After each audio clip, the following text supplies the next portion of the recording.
Baik, perkenalkan nama saya Glenn Kristorus dengan NIM 11S23024 dari Prodi Informatika. Di sini saya akan menjelaskan mengenai adversarial search. Di sini saya akan menjelaskan sebentar mengenai adversarial search dan zero sum. Ini merupakan cabang dari search problem dalam bidang AI yang berhubungan dengan lingkungan multi-agent, di mana setiap agent ini memiliki tujuan yang berlawanan atau saling bersaing. Nah, yang paling sering dijumpai adalah konteks permainan ataupun game. Di sini lawannya akan bereaksi terhadap tindakan tersebut di masa depan. Oleh karena itu, agen yang rasional akan selalu berusaha untuk memaksimalkan hasil utilitasnya dan si bahwa lawannya juga bertindak rasional. Permainan yang menjadi fokus dalam praktikum ini Tic-Tac-Toe 5x5, termasuk dalam kategori zero games atau permainan jumlah nol. Nah, zero sum itu di mana keuntungan yang diperoleh oleh satu pemain secara tepat diimbangi oleh kerugian yang dialami pemain lainnya. Nah, di sini kalau misalkan aku sebagai player menang, dia akan mendapatkan poin 1+1. Jika kalah akan mendapatkan poin -1. Nah, untuk algoritma minimax ini merupakan algoritma rekursif fundamental dalam adversarial search untuk menentukan langkah optimal bagi pemain dalam permainan dua pemain. Nah, permainan max ini berusaha memaksimalkan skornya, sedangkan min itu diasumsikan sebagai berusaha untuk meminimalkan skor maxnya. Nah, untuk langkah-langkahnya kita membangun pohon permainannya dulu, baru kita explore hingga terminal state, lalu nanti dia akan memberikan nilai utilitasnya dan akan propagasi nilai ke atas pohon. Jika nilai milik max itu, pilih nilai anak tertinggi. Pada node milik min itu, pilih nilai anak rendah. Nah, untuk fungsi evaluasi ini, permainan yang berukuran sederhana atau berukuran kecil ini menjelajahi seluruh pohon permainan hingga terminal state. Namun untuk permainan dalam faktor percabangan yang seperti catur atau Tic-Tac-Toe, eksplorasinya memenuhi penuh menjadi tidak praktis karena jumlah kemungkinan posisi tumbuh secara eksponensial. Untuk mengatasi kebatasan ini, gunakanlah evaluation function. Ini untuk memperkirakan seberapa baik suatu posisi permainan tanpa harus menyusuri hingga akhir permainan. Dengan kata lain, fungsi ini memberikan skor terhadap state non-terminal pada keadaan tertentu. Nah, skor positif jika posisi menentukan bagi AI, skor negatif jika menentukan bagi lawan. Nah, untuk yang terakhir, optimalisasi alpha beta pruning ini membantu mengatasi kedalaman pencarian. Algoritma minimax standar masih harus memeriksa semua node dalam ruang pencarian tersebut untuk meningkatkan efisiensi dengan teknik alpha beta pruning. Ini alpha beta pruning memungkinkan algoritma memangkas cabang-cabang poin yang tidak mungkin mempengaruhi hasil akhir keputusan pemain max ataupun minimum. Nah, alpha ini nilai terbaik yang ditemukan sejauh ini untuk pemain maksimum pada jalur tertentu, sedangkan beta ini nilai terburuk yang ditemukan sejauh ini pada pemain minimum pada jalur yang sama. Jika pada node milik betanya lebih kecil daripada alpha ataupun sama dengan, maka sisa cabang dari node tersebut tidak perlu dieksplor lagi. Artinya pemain max itu tidak perlu memilih jalur dengan hasil terburuk sehingga pencarian dapat dihentikan lebih cepat. Optimalisasi membuat AI dapat berpikir lebih cepat tanpa kehilangan keakuratan hasil karena langkah-langkah yang tidak relevan berhasil diabaikan. Baik, untuk implementasi kodenya, ini adversarial search ini yang dari abang dari praktikum yang langsung. Di sini langsung saja ke fungsi mengecek kemenangan dan kondisi terminal. Di sini parameter ataupun inputannya itu board sama player. Lalu di sini untuk mengecek apakah si open ini dalam keadaan full. Lalu di sini ada function mengambil posisi dari Tic-Tac-Toe yang kosong. Lalu di sini score line.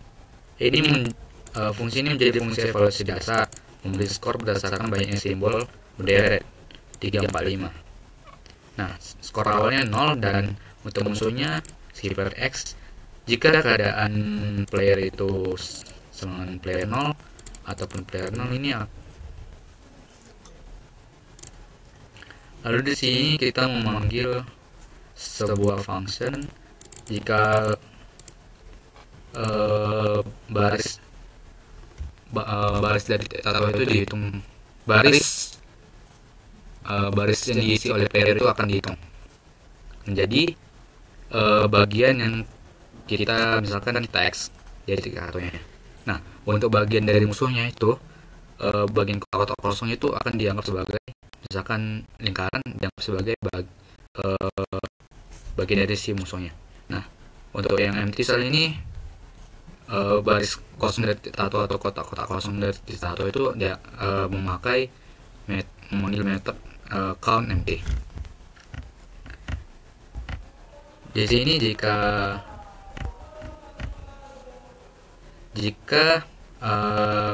bagian Q95 maka akan skornya akan bertambah sebanyak 100.000.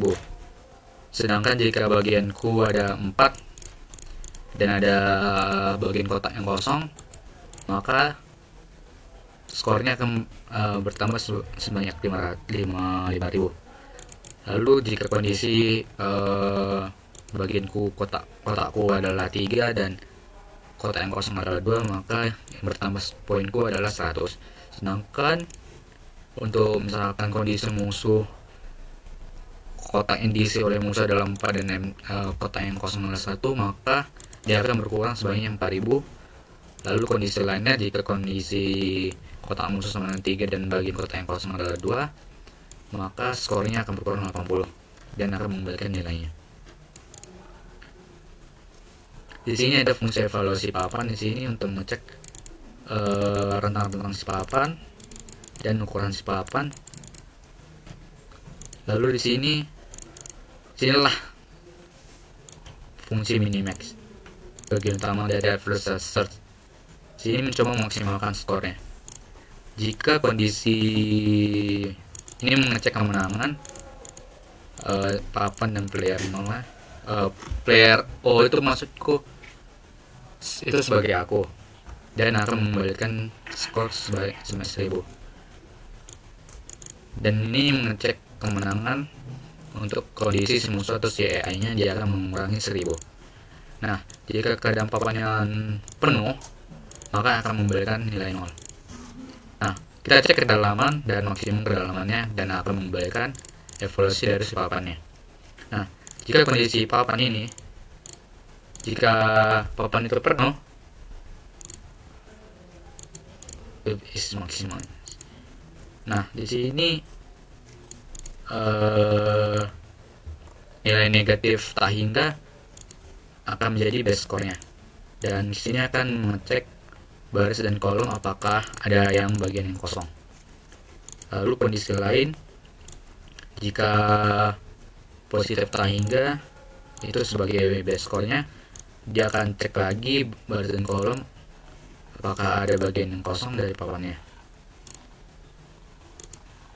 Di sini yang membedakan skor minimax board depth plus 1, sedangkan di sini minimax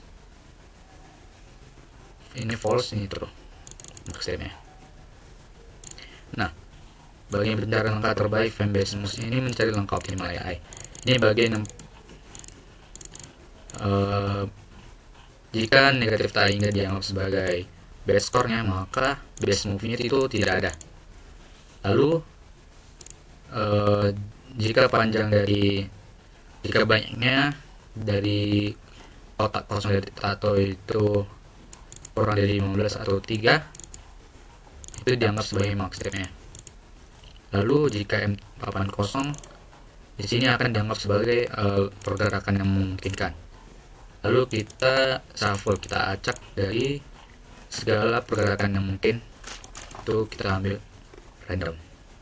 Sini kita looping baris dan kolom, kita cek dari kemungkinan yang ada ataupun pergerakan yang ada. Nah, kita dianggap sebagai papan baris dan kolom. Lalu untuk kita panggil si function minimax jika si papan 0, false, dan maksimum kedalamannya itu dianggap sebagai move score. Nah, jika kosong, kita kembalikan si board row sama kolomnya.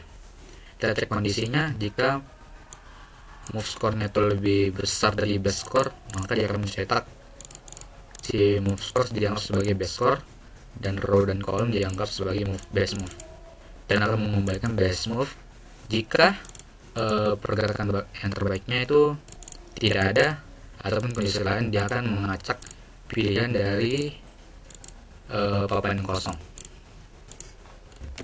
Selanjutnya untuk yang alpha beta, di sini fokusnya untuk menunjukkan efisiensi pruning pada algoritma minimax. Di sini langsung saja fungsi minimax alpha beta ini parameternya buat papan, kedalaman, alpha, beta, apakah maksimum, terus kedalamannya. Di sini kita cek apakah kondisi menangnya si papan selama si aku sebagai player akan memberikan nilai 100.000 dan jika si player musuh AI nya itu akan memberikan nilai 100.000. Nah, jika keadaan papan full maka akan memberikan nilai 0. Nah, jika kondisi kedalamannya sama dengan kedalaman maksimum, maka akan memberikan nilai mengembalikan si hasil dari evaluasi papannya. Nah, kita cek apakah maksimum. Nah, kondisi jika memenuhi, maka negatif infinity dianggap sebagai value. Kita buat looping baris dan kolom dari papannya. Aku sebagai player akan dianggap sebagai papan, baris dan kolom. Lalu kita buat maksimum value dan kita panggil minimax alpha beta, dimana parameternya board kedalamannya itu bertambah persatu. Itu maksudnya itu makin ke bawah di pengecekannya. Lalu alpha, beta, false, dan maksimum kedalamannya. Di sini maksimum dari alpha sama nilainya akan dianggap sebagai alpha. Nah, kita cek lagi kondisi. Jika alpha lebih besar atau sama dengan beta, maka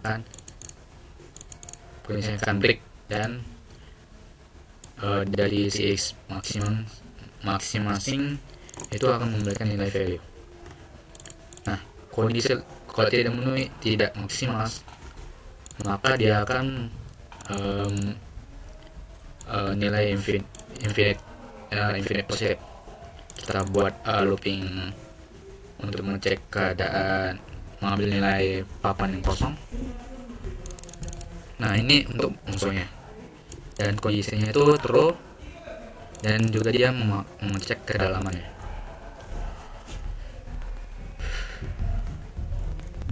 Di sini juga ada function untuk mencari alpha betanya. Bisa lihat di layar.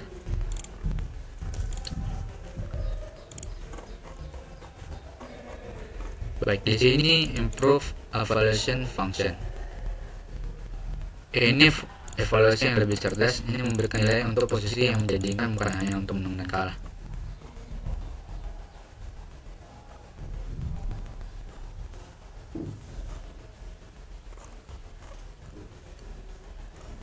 Langsung saja nih,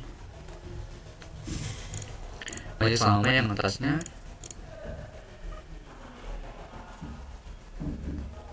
Ini juga masih sama, ini juga masih sama. Langsung saja ini find best move improve.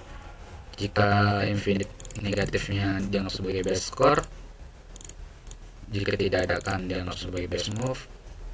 Maksimum kedalaman itu 3, bisa dinaikkan kalau komputer teman-teman kuat. Lalu kita buat looping baris dan kolom untuk mengambil kolom-kolom yang atau kotak yang kosong. Kita sebagai player kita ambil baris dan kolomnya, lalu minimax improve kita panggil si function ini.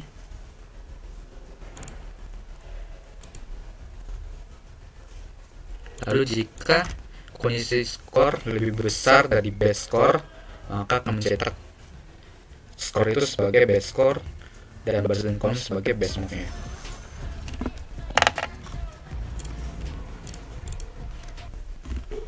Selanjutnya untuk random.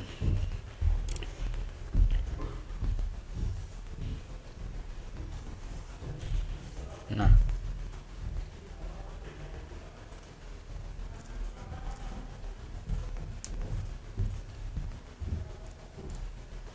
di sini bisa teman-teman lihat functionnya. Di sini parameternya board sama presentasi errornya 0,25. Kita cek kondisi randomnya lebih kecil dari error rate atau presentasi atau rasio dari si errornya itu 0,25. Jika benar kondisinya, maka akan membalikkan pilihan random dari kotak-kotak kosong dari diktatornya. Nah, dia akan mengembalikan si function ini memberikan gerakan terbaik sepapan. Nah, untuk saya akan mendemokan untuk yang adversarial search.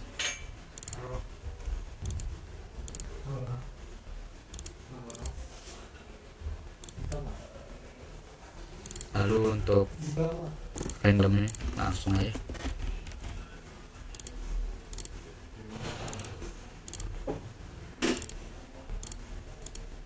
Nah, sudah terbukti berarti yang random. Baik, sekian dari penjelasan saya. Jika ada kesalahan, saya mohon maaf. Sekian dan terima kasih.